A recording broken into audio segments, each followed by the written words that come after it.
Welcome to Get Sleepy, where we listen, we relax, and we get sleepy. My name's Thomas. Thank you so much for tuning in. Tonight, Vanessa will be reading to us as we travel along with Maddie, who accepts an invitation to stay at her friend's house in a small, quiet town. While she's there, she'll follow some unusual directions in order to find her way to a secret swimming hole. This tranquil hideaway turns out to be just the peaceful retreat she's looking for. A big thanks to Alicia for writing this lovely story. And be sure to check back here on Wednesday night this week, when I'll be reading another story written by Alicia, a tale of Robin Hood and his merry men, called Dreams of Sherwood Forest. It's going to be a special one, as we've made an expanded soundscape to accompany it, creating a deeply immersive listening experience for you to drift off to. But for now, let's get nicely settled in and enjoy some time and space to transition away from the day into the peaceful stillness of night.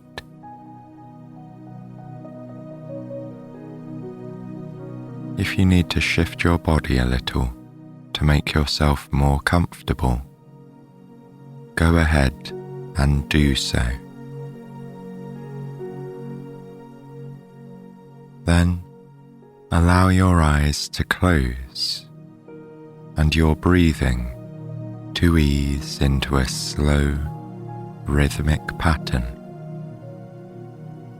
that just gently encourages a greater sense of relaxation in both the body and mind.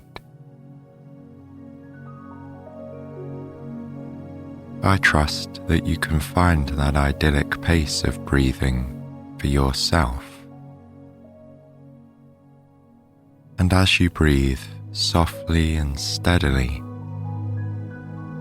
let your muscles relax, loosening the shoulders, the jaw,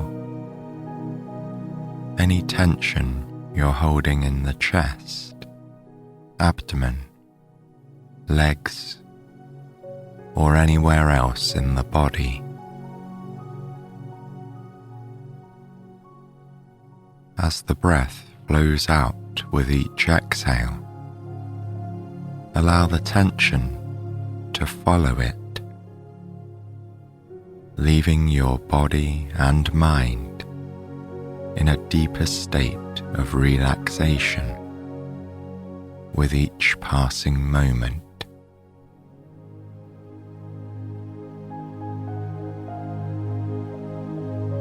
Now, bring your focus to the dark canvas behind your eyelids.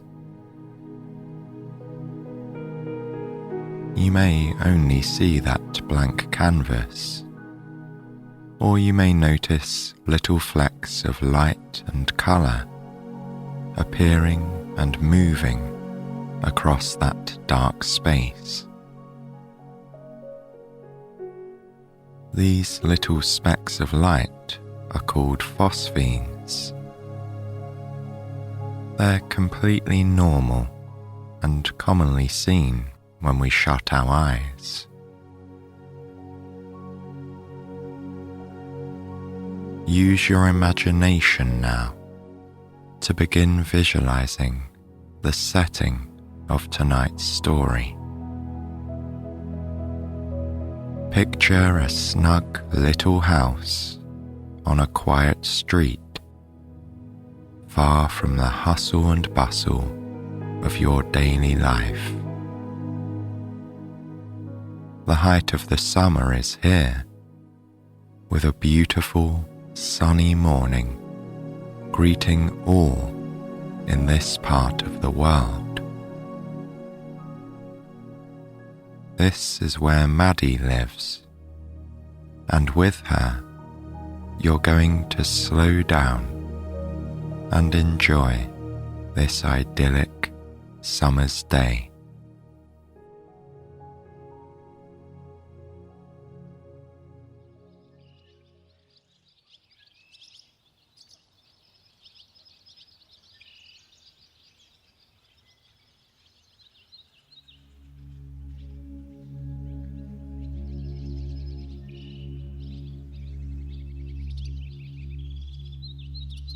Although she was on vacation, Maddie woke up early. She had known she wouldn't need to set an alarm. During these days of the high summer, the open windows were filled with birdsong at first light, and sunrise came early. Far from pulling a pillow over her head, on days like this, she was grateful for the gentle nudge. It was especially important for her to squeeze every wonderful moment out of the daylight hours when she was on a special escape in the country. Her dear friend Alana happened to own a sweet little house in a quiet town miles from the nearest large city. What the residents lacked in modern conveniences, they more than made up for in charm. The quiet hamlet where her friend's home was located consisted mainly of tree-lined streets, modest vintage homes, churches, cafes, and a community center. There was an old-fashioned ice cream stand, of course, and a homey bakery. And the small grocery store on Main Street had been family-run for decades, offering pretty much anything a person really needed. When Alana had offered Maddie the use of her home during a time when she'd been away on a work trip, Maddie had gladly accepted. She really needed a change of pace from her hectic schedule in the city.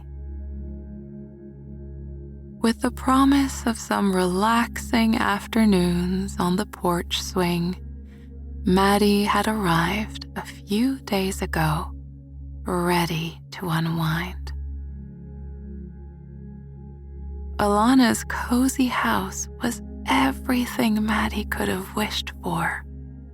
With only a few rooms and a long, spacious front porch, it was the perfect size for just one or maybe two people.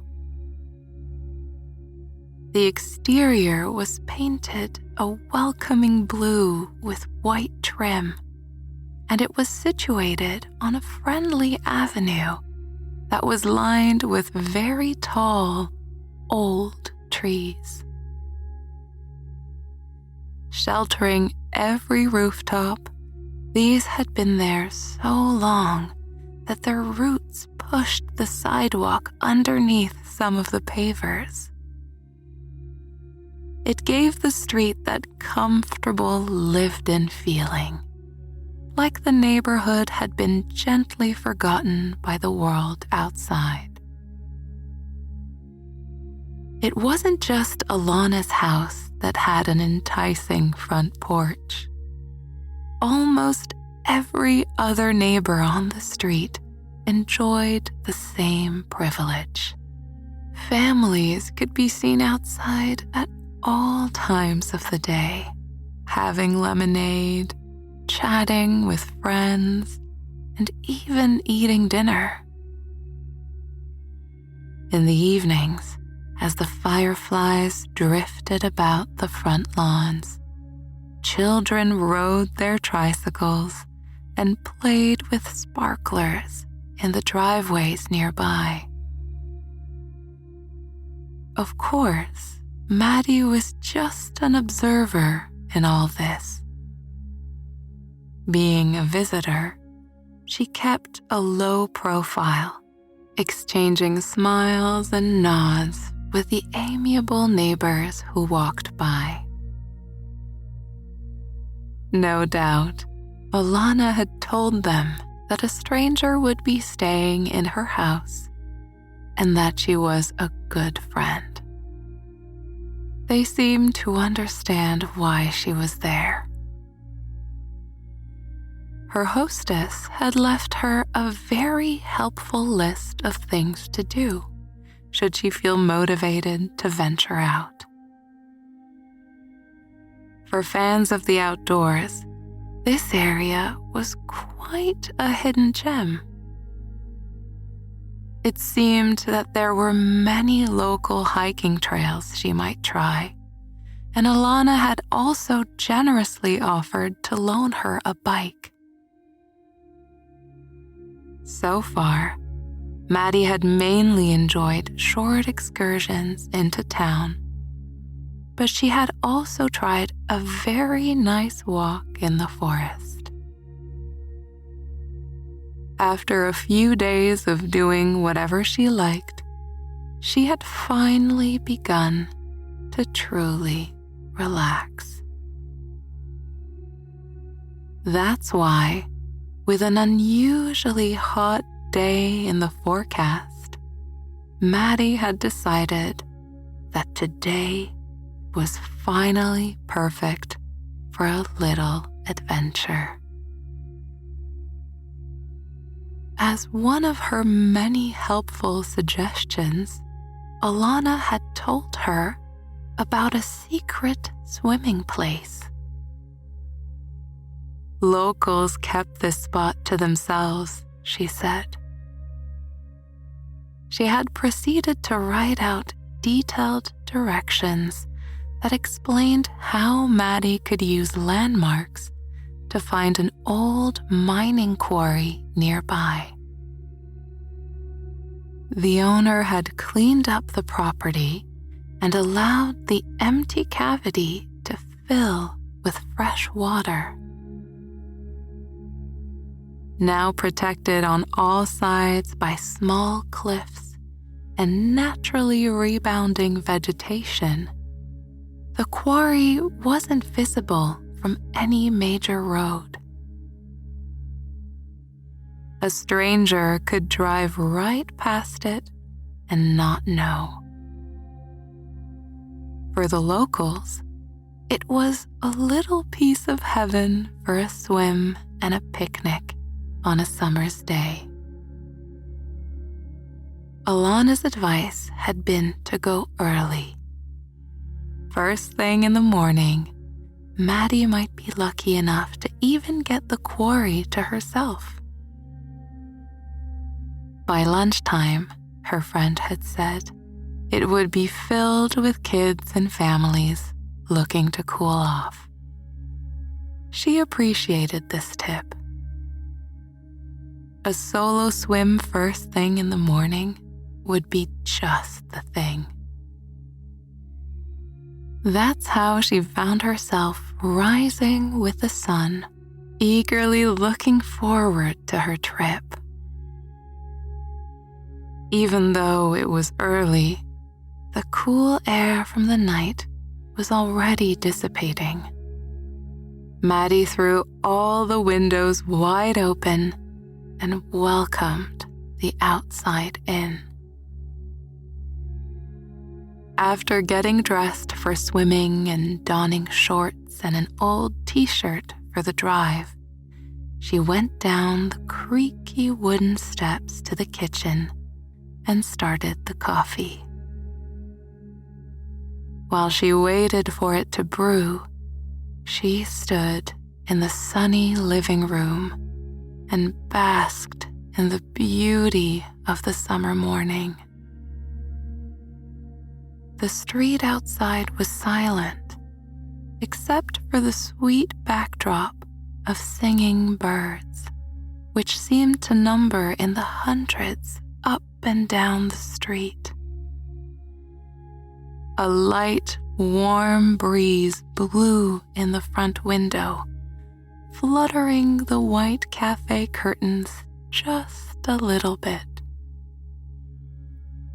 As Maddie turned to walk back to the full coffee pot, she could feel the smoothness of the old wood floor planks underneath her bare feet. Opening her friend's neatly painted kitchen cabinets, she found a large tumbler with a lid and a straw. Setting it on the counter, she opened the freezer. The chilly air wafted over her face as she grabbed an ice tray and broke it into the ice bin. Then, removing the bin from the freezer, she closed the door and filled her tumbler all the way to the top with fresh cubes of ice. In an oddly satisfying final step, she poured the hot coffee directly over the ice cubes. She heard them crack and watched them rapidly melt down as the steaming drink met the frozen water inside her cup. Maddie finished it off with a generous pour of cold milk, leaving a little room at the top, and put the lid on. An iced coffee would be perfect for her drive. Placing her drink in the fridge for a few minutes, she retrieved a jar of raspberry jam from the door. Fetching a loaf of country white bread from the counter and some peanut butter from the cupboard, she proceeded to make herself a sandwich, spreading the ingredients lavishly across the fluffy white bread. Once she put the slices together, she cut it decisely in half, diagonally. Folding the two pieces carefully into foil, she placed it in her insulated lunch bag, along with a small bunch of chilled green grapes and an ice-cold bottle of water. The entire lunch bag went into her canvas tote, which was sitting on the kitchen table with a large towel rolled up inside. Checking to make sure she had her essentials, sunglasses, sunblock, wallet, and keys, she paused and did a mental inventory. Yes, she was ready to go. Taking Alana's written instructions from underneath the magnet on the fridge, she folded the paper in half and stuck it in her pocket. Maddie got her cold coffee out of the refrigerator, grabbed her tote, and headed for the front porch. Closing and securely locking the front door behind her, she faced the street and soaked in the golden morning as she stood at the top of the steps. While much of the neighborhood was still waking, she could feel the approaching hum of the hot summer day. There would be butterflies, popsicles, sprinklers, and rocking chairs ahead for the residents of the sleepy town. She would be back by early afternoon to enjoy all of it. Following the pavers of the front path, Maddie headed to her car depositing her tote in the back seat. Buckling herself in at the wheel, she rolled the windows all the way down and stuck her iced coffee in the cup holder. Then she briefly reviewed the whimsical instructions she'd jotted down. Finding the quarry would almost be like a scavenger hunt. The first part of the drive was very straightforward. Coasting slowly to the end of the tree-lined avenue, she turned onto Main Street right away. All was quiet at this hour of the morning. Only the bakery was active. As she drove by, she smiled at the old-fashioned illuminated sign that indicated they were open. An older man was entering the shop with a newspaper under his arm, as Maddie suspected he might do every day. A woman who was leaving the shop nodded her head in greeting and held the door. She was carrying a small white paper bag. Maddie wondered what it contained. Donuts? A muffin? Her mouth watered a little, just thinking about it. However, she would save her meal for after her swim. A young mother was visible on the other side of the street, pulling a toddler in a red wagon. She stopped in front of the old theater there and handed something to her child. Then, looking up, she waved to someone who drove by slowly in a car. Everyone here seemed to know each other. Maddie reflected that it was an ideal time for families to get out for a walk before the heat of the day set in. Enjoying the scenery, she drove past a few more shops, the compact post office, and a white church. Maddie had gone the entire length of Main Street. The trees became more numerous, and the houses were sparser and set farther back from the road. From Ilana's directions, she was expecting to drive straight for about 10 minutes. But she was watching for a bright red mailbox that would tell her she needed to make a left. Through her open windows, she only heard the wind and the crunching of her tires on the road. The breezes filled the car with a refreshing coolness.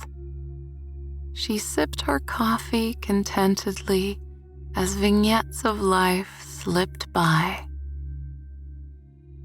A grove of trees here, a house or a barn there. The rural road was endlessly interesting. As promised, she soon spotted a bright red mailbox ahead. Turning on her signal, she slowed down and made a left onto a smaller gravel road. The next step of the instructions was her favorite. Ilana had told her to watch out for the house with a large collection of garden gnomes. She said it would come up quickly, but that Maddie wouldn't be able to miss it. creeping along the gravel road, she had plenty of time to look at the modest homes situated on the way. She spotted 1 or 2 lawn ornaments, but they were a deer and a windmill. Just when she was afraid she had somehow gone too far, a merry band of comical gnomes appeared in a yard to her right.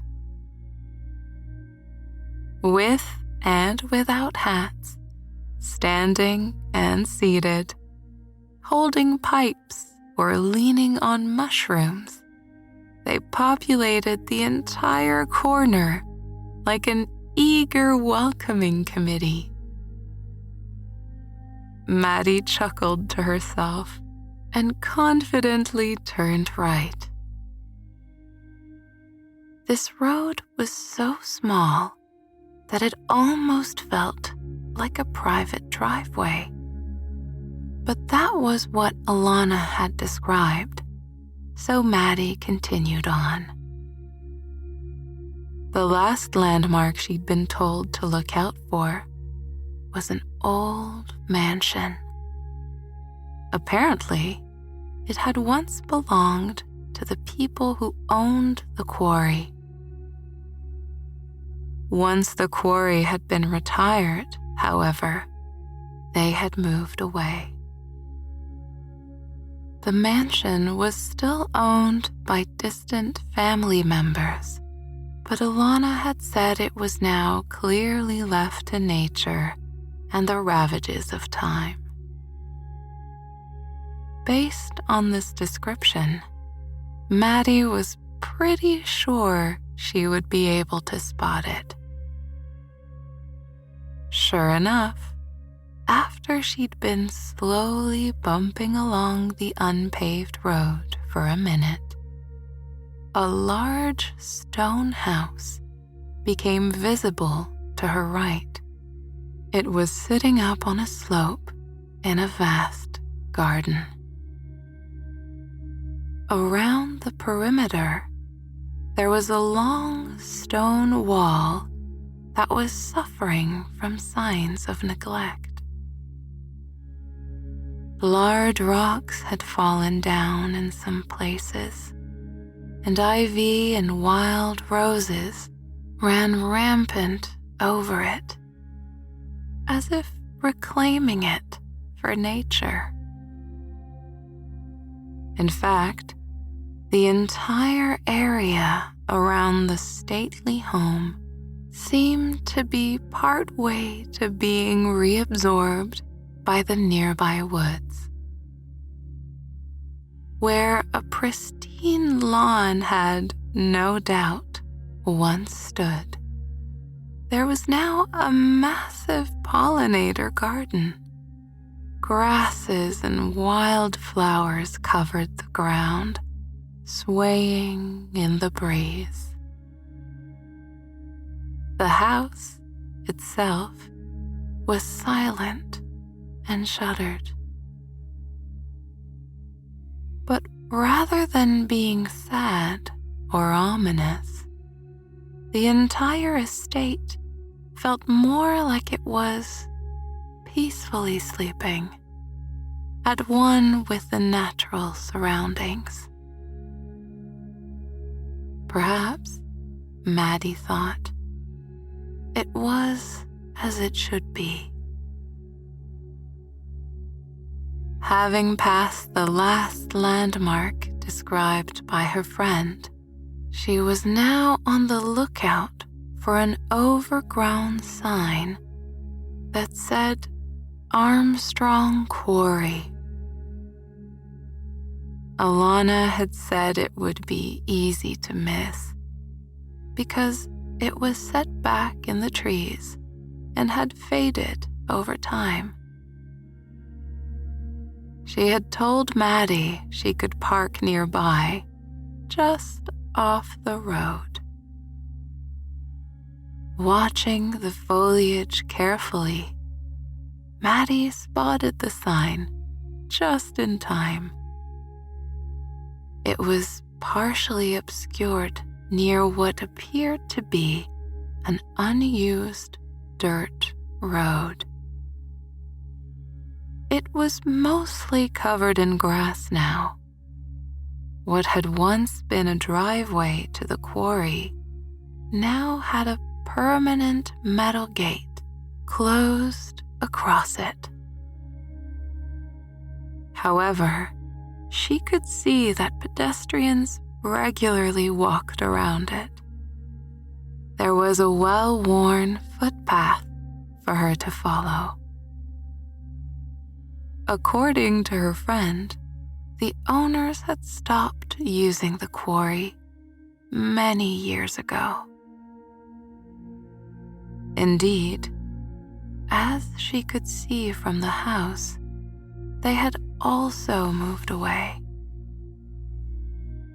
Alana reassured her that they did, however, allow locals to use the quarry for recreation. She told Maddie that it was a well-known local spot and that her presence would be welcomed. Leaving her nearly empty coffee cup in the front seat, she retrieved her tote from the back.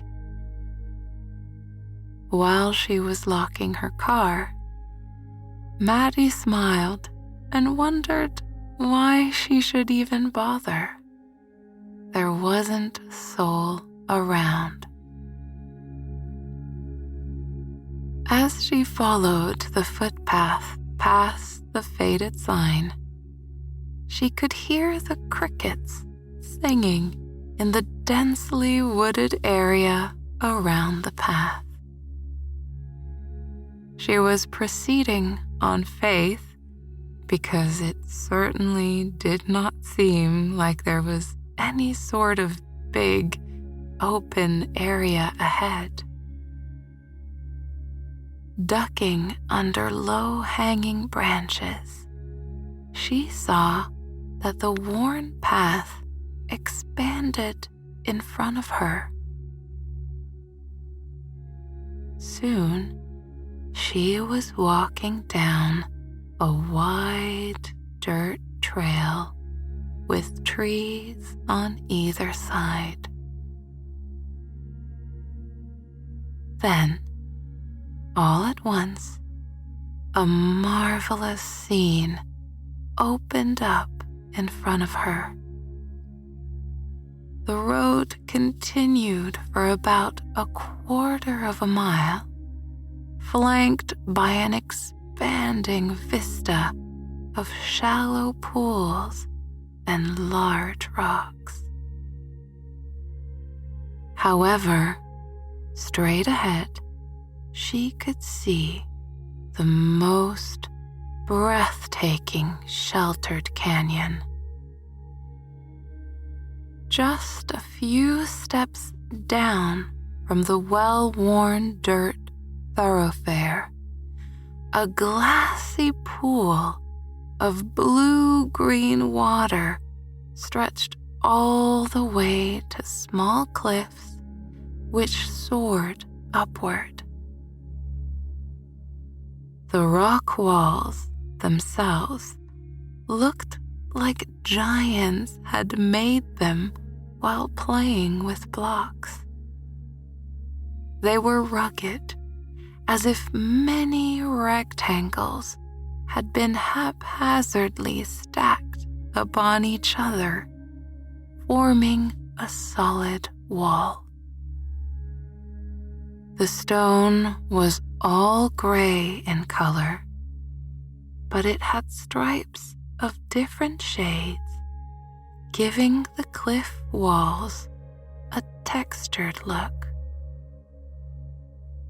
She could imagine making her way around the entire perimeter by carefully choosing her footholds, although she was not about to try it. Complementing the cool gray stone was a profusion of greenery, proving the old saying that nature will find a way. Trees thickly surrounded the quarry at the top, but they also grew haphazardly in any small patch of dirt or any promising ledge that had collected earth below. Atop it all, a clear blue sky added the final layer, a dome to cover this enchanting secret place, where she felt like the first person who had found her way there in ages. Maddie took all of this in as she approached the edge of the water. There was a large flat rock there, so she stopped and spread her towel out on it, kicking off her flip-flops. In a few moments, she was testing the water with her toes, stepping carefully so as to stay on smooth rocks. The water was refreshingly cool. She walked in just up to her ankles at first. Looking down, she could see her feet clearly through the water, with smooth little boulders and earth tones below them.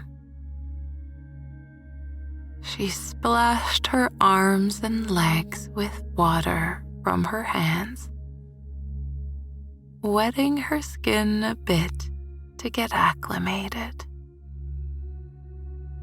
Then she waded in a shade further. When the water was waist high, she stopped a moment and gazed up at the sun. It was climbing eagerly in the sky now, radiating the old quarry with its heat.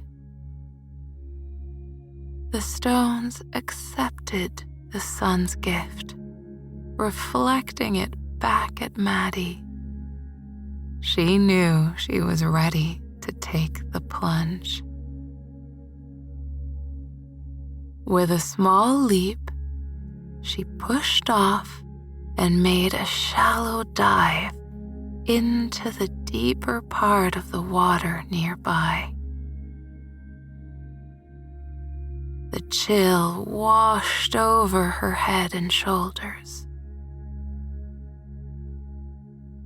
For a moment, her top half felt like it was in a different pool of water than the bottom half, which was more used to the temperature. She was partly chilled and partly lukewarm. Flipping over into an easy backstroke, she kicked her feet lightly. The splashing sounded like distant thunder where her ears were under the water. She kicked a little harder and fanned her arms out like she was making a snow angel and looked up at the sky. Maddie floated like that for a few moments, imagining that she was suspended outside the world and outside of time.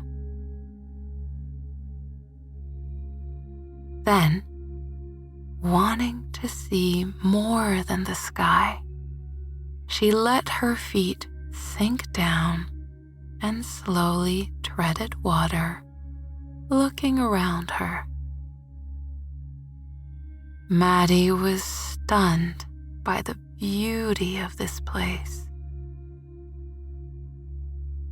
she was reminded of the gorgeous photography of Ansel Adams, whose images captured such majestic nature scenes with crystal clarity.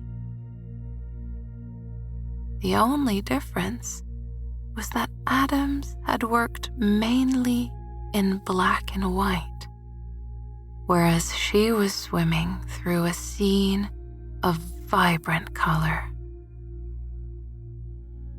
Speaking of art, adding to the interest of the quarry, it looked like some local teens had tried to make their romances eternal by painting one or two of the more accessible rocky spots with their initials. Maddie smiled to herself as she swam in a circle. KM was forever in love with DL. Chris and Maria were joined by a pink-painted heart. Another spot declared this place the haunt of the class of 1994. But the good-natured graffiti didn't detract from the loveliness of the location. It was fun to see all the happy times that had been had here. Maddie switched to a freestyle stroke and swam closer to the opposite rock wall. She could see that someone had set up a rope swing there. As she traced the cliff with her eyes, a path stood out to her, wrapping around from the other path at the entrance. She knew that this afternoon there would probably be some fun-loving young people making that trip up to the ledge and taking their turn on the swing. She imagined the splashes as they catapulted themselves into the water. After floating and swimming back and forth for a while, Maddie was ready for a break and a bite to eat. She slowly swam back to the starting point where she had left her towel.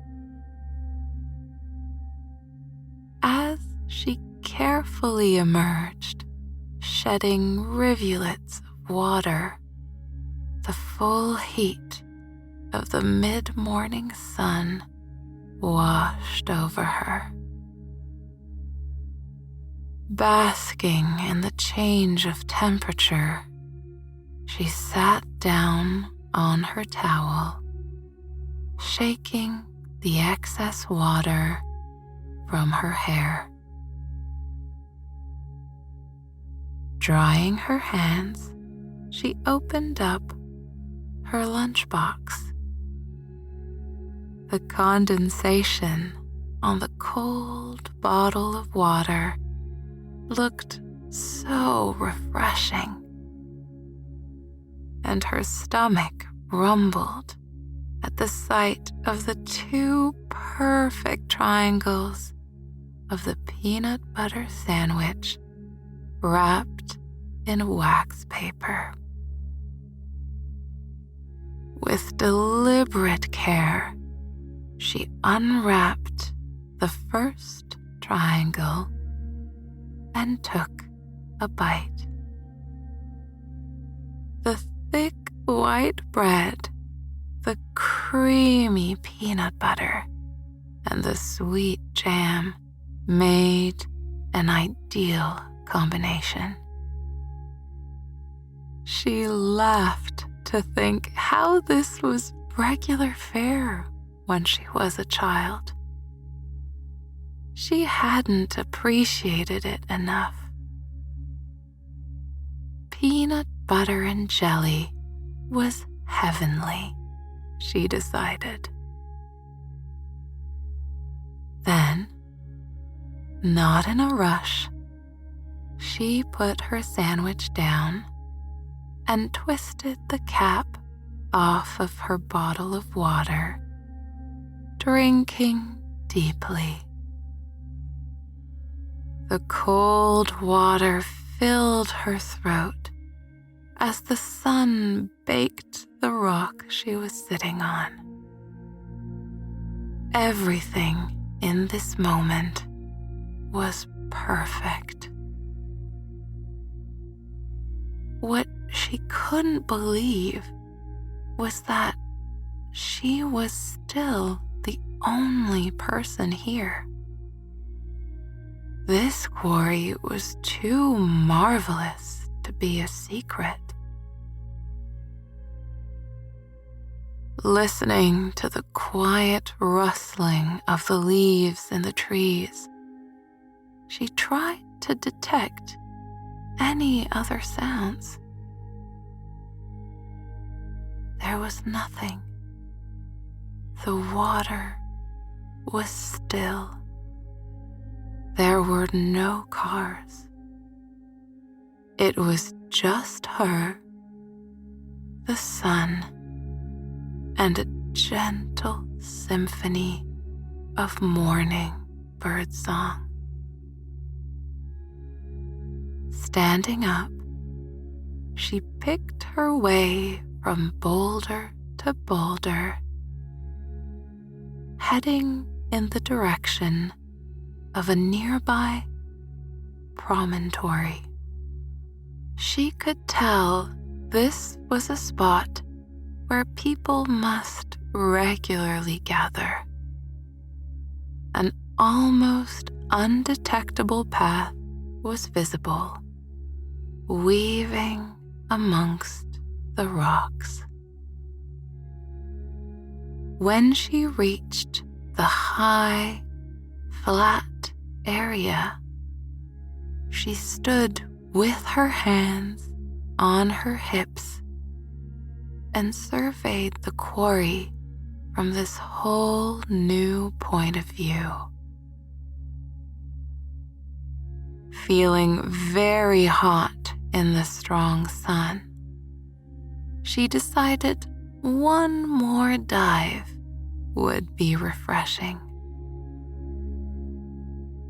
She aimed far out into the depths of the water and pushed off. In seconds, she was slicing cleanly into the crystal blue and green water. It washed softly over her in a delightful wave of coolness. All she could hear was the rushing of the bubbles as they passed her head. She surfaced and flipped over to float on her back, purposely keeping her ears in the silence underwater. The tops of the cliffs hovered in her peripheral vision, like a silent film.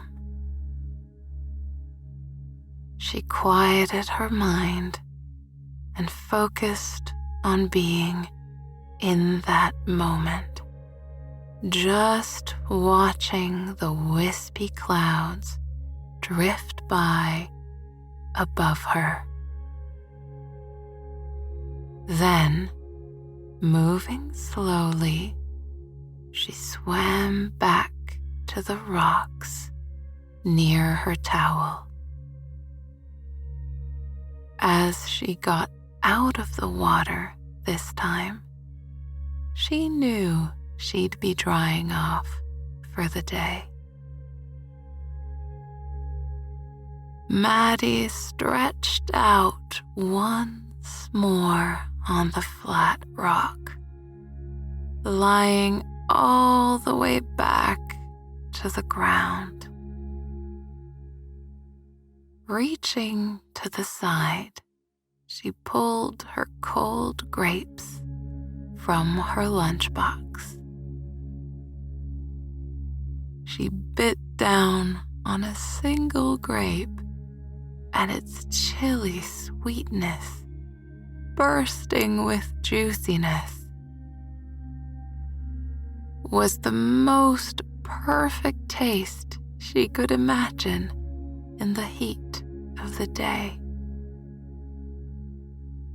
She lay there with her eyes closed, eating those grapes one by one by one, until the last bite was gone.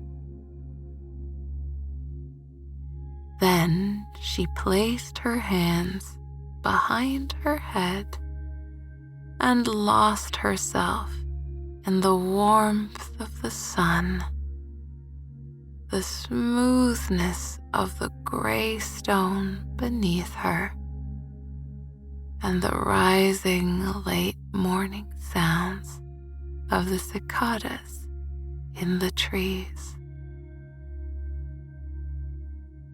She dozed for a short while until she was awakened by the distant sound of children's voices.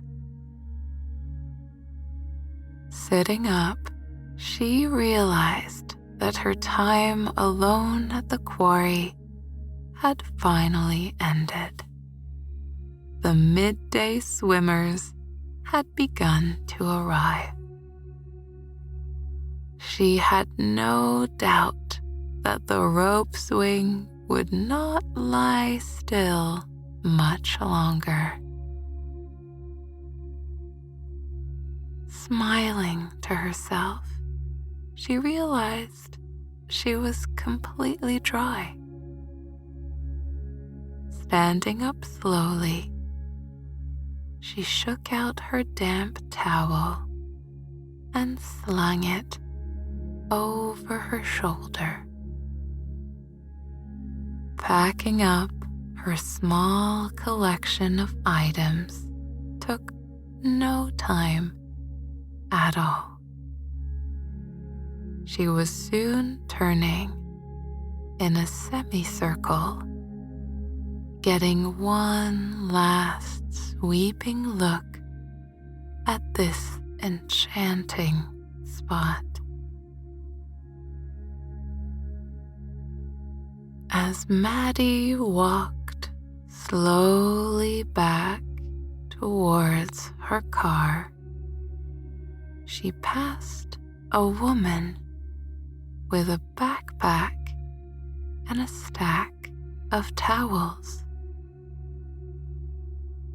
She had 3 children with her. It was their voices Maddie had heard moments ago. She and the woman smiled and nodded a greeting to each other.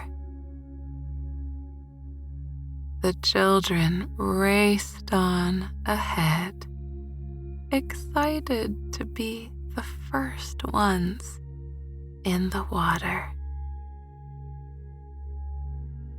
As she was pulling away from her parking spot at the quarry, Maddie came to a stop in front of the old mansion next door.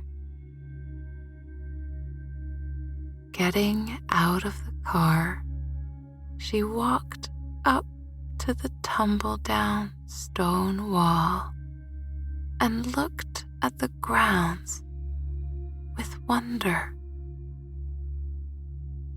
In contrast to the bright heat of the quarry, the large garden was shady, overgrown with very old trees and all manner of natural vegetation.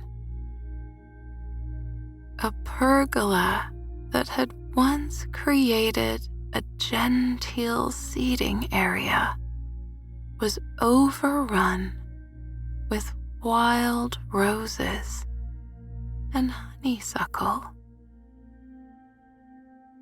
The butterflies filled the air above the meadow that had replaced the lawn, performing a dance that only they understood.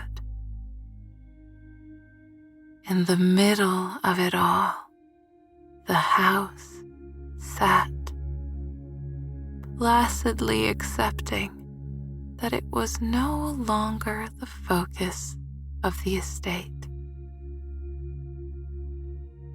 Just as it had done in the quarry, nature had reclaimed this human place and returned it to a better use.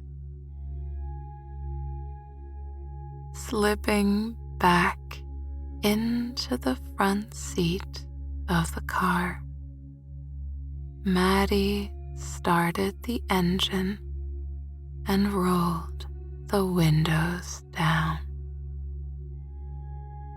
She was very warm now, and even the air coming from outside felt hot. As she passed all of her landmarks backwards, first the gnomes, then the red mailbox, she felt as if they were old friends. This town was so easy to get to know, she thought. She was so glad she had accepted her friend's invitation to be part of it just for the week.